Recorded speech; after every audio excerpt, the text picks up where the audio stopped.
ټولو نه غټ مرض په پښتنو کې رشته داري نه ساتل دي. که چېرې لاس دې غوړ و او جیب دې ډک و دومره خوږ دي در سره، خو که غریب شي فضل اسدالله به دې غوندې بله ډوکی ور واچاو. ټولو نه غټه ګناه دا ده چې کله رشته داري خدای پیدا کړه که نه، الله عرش ته ورله، د عرش لمنې ونیولې، زاړي. ولې زاړې؟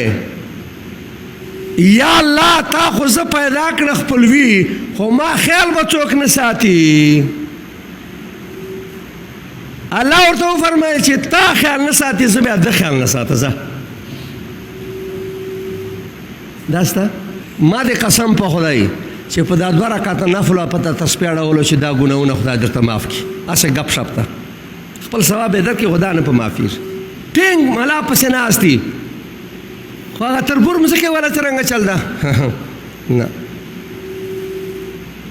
بیا غږ وکړي چې خدای مو وساته، زمنې وایي که چا حق ورپاره پاته وي بیا دې وبخښي، که نه بیا دې موږ ته ووایي. وایي که نه؟ داسې یو روایتي خبره ده، هسې ګپ شپ ته. یو ورته چیک شه زمنو ته چې ما د پلار باندې 30,000 روپۍ وې که نه، ګواهان در سره رایې کړو که نه، تاسې وایو نه چې بیا که چا بیا غږ وکړو. بیا زمنو څه ورته چې چېنه مړه تا ته خو مو چې پلار زمدی و هلته مو نه درکولی، ته خو لا اوس غواړې. داسې ګپ شپ یې مړه. ټولو نه غټ عبادت دا ده چې تربور مړ سي زه یې مخ وګوره، قطار شه ورته ودرېږه. قسم په خدای چې ثواب یې نشته، چې لازم یې ګڼې بیا ګناه ده. خو ثواب په نیت نه ګوري، په دغه نیت یې ګوري چې دا تربور د لمې مړ ده، روغ مړ ده که نه بیا زمدی کېږي. خوله یې کږه ده که خوږه ده، دغه پر یې ګوري. او دومره زور پاروي. دا زده کړو چې په کوم شي باندې عوام زور رایي کړي، دا بدعتي. عوام چې زور سنت سي یا یو علاقې سره تعلق لري بلې سره نه، دا بدعتي.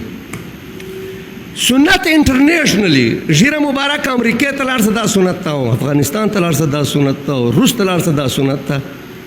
ټیک مسواک سنت ته، دالته سنت ته، امریکې شي سنت ته.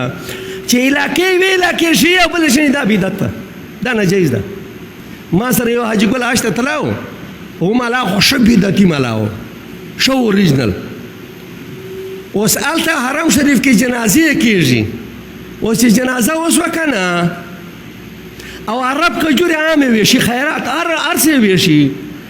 اوس ملا ما ته وایي چې څرنګه جنازه خو وسوه چېرې څه به یې که نه، ده د اوس سره هغه وسواس و. مال ولې کجورې به ویشي که نه، خو زه لاړه تا ته بیا درکړي. قدرتي خبره ده چېرې یوه عربي کجورې ویشلې عدت یې ورکړې وې، راغی ما ته وایي چې بیا تاسې وایي چې دا شیان نشته، هجا کجورې راکړې. ده ویله که دا مړي پسې ویشي، مالغر چې مړه خو پاکستان نه و ورکته نام سا.